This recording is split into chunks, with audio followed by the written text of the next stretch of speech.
আসসালামু আলাইকুম। ওয়ালাইকুম আসসালাম। আব্বু কেমন আছো? আলহামদুলিল্লাহ, আপনি কেমন আছেন? আলহামদুলিল্লাহ। তুমি কোন ক্লাসে পড়ো জানি আব্বু? ক্লাস 1 মাদ্রাসা না স্কুলে? মাদ্রাসা। তোমার মাদ্রাসার নাম কি? আলো দিশারি ইসলামিয়া।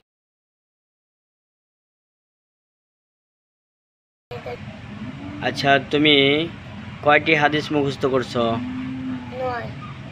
বলতে পারবা? হ্যাঁ। শোনাও দেখি তোমার চাচুদের জন্য। 1 নাম্বার হাদিস শরীফ, আজলিস দিনাকা একফিকাল আমালুল কলিল। হাদিস শরীফ ফেরারত তোমার ইমানকে কি করো, অল্প আমলই নাজাতের জন্য যথেষ্ট হইবে। 2 নাম্বার হাদিস শরীফ, খৈরুকুম মান তাআল্লামাল কুরআনা ওয়া আল্লামা।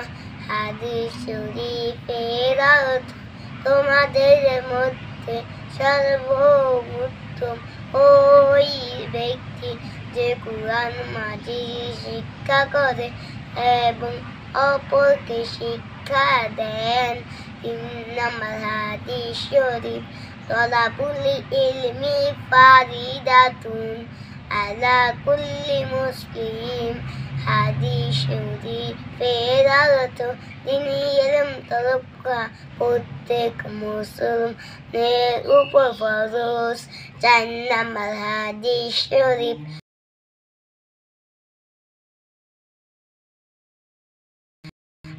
এর অর্থ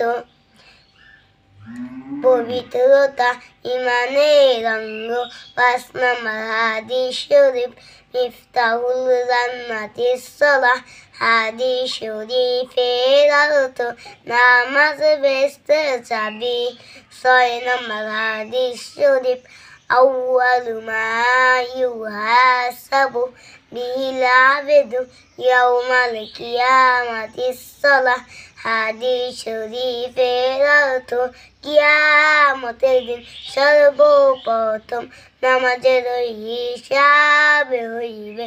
7 নাম্বার হাদিস শরীফ, ফাদলুল আলিমি আলাল আবিদি কাফাদলি আলা আদনাকুম। হাদিস শরীফের অর্থ তোমাদের মধ্যে সর্বাপেক্ষা ছোট ব্যক্তি হইতে আমার মতো বা যত বড় বেলেম আবেদের ছেলে একজন খাঁটি আলেমের মতো।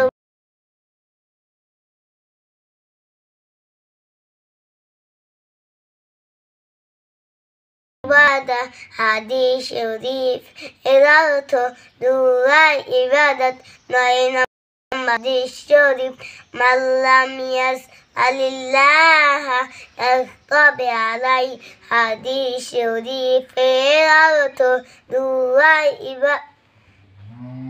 যে ব্যক্তি আল্লাহ তাআলার নিকট দুআ করে না এবং আল্লাহ তাআলা তাহার উপর রাগান্বিত হন।